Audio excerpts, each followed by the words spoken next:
There's a specific kind of silence that happens on Sunday evenings in American households. The kids are in bed, the NFL game is still on, but nobody's really watching, and somewhere on the kitchen counter, there's a credit card statement that neither person has touched.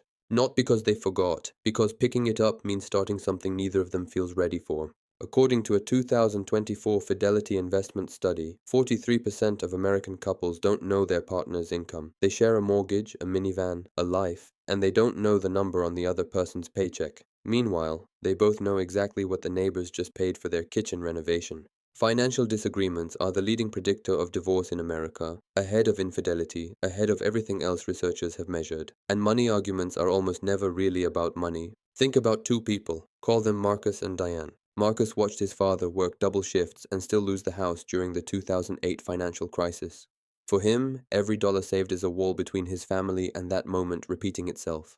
Diane came out of college with $67,000 in student loans and spent her entire 20s paying them off. For her, money finally means freedom, the thing that lets you say yes instead of always calculating. Neither of them is wrong, they just never said any of this out loud to each other. So when Marcus sees Diane book a $1,400 vacation on the Visa, he doesn't see a reward for years of hard work. He sees the 2008 house, he sees his father's face. They've had versions of this argument dozens of times. The number changes, the argument doesn't. Rule 1. Stop talking about numbers. Start talking about what those numbers mean to each of you. Harvard Business School researchers found that 70% of financial disagreements in couples come from two people who never aligned on what a good life actually looks like. The numbers are just where that gap finally shows up.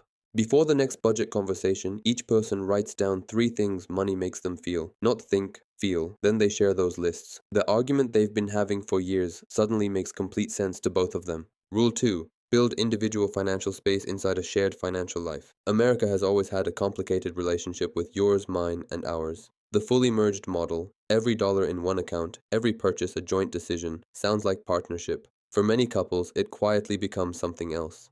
The Federal Reserve's research found that couples who maintain some individual financial autonomy are actually more consistent about reaching shared goals.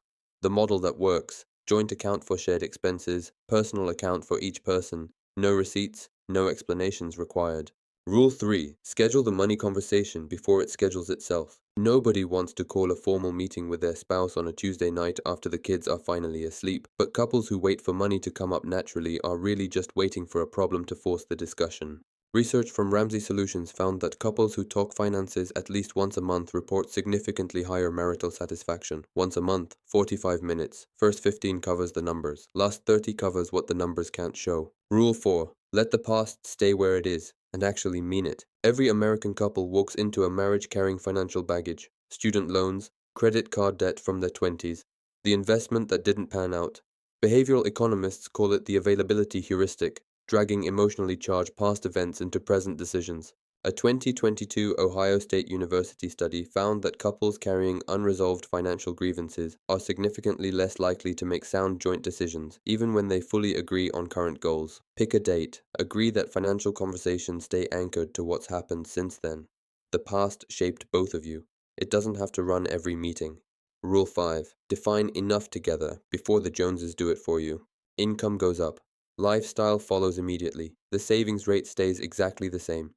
5 years later, the household earns significantly more, and both people still feel stretched. Researchers call it the hedonic treadmill, and in America, it runs faster than anywhere else. The Millionaire Next Door study found that couples who consistently built wealth shared one habit. They defined what enough looked like before they had the means to exceed it. Not impressive, enough. There's a difference, and most couples never stop long enough to figure out which one they're actually chasing. A Charles Schwab survey from 2024 found that 77% of Americans say they'd benefit from better financial guidance. Only 28% have ever had a structured financial conversation with their spouse. The gap between knowing something matters and actually doing it, that's where most couples spend their entire marriage. Think about Marcus and Diane 5 years from now. One version has them still circling the same argument, this year's vacation charge quietly filed away with all the ones before it. Another has them on a Sunday evening, the game still on, nobody really watching, actually talking about where they're headed. Both futures are available right now. The difference isn't income, it's whether they decide to have the conversation. The silence on Sunday evenings is a choice, so is ending it.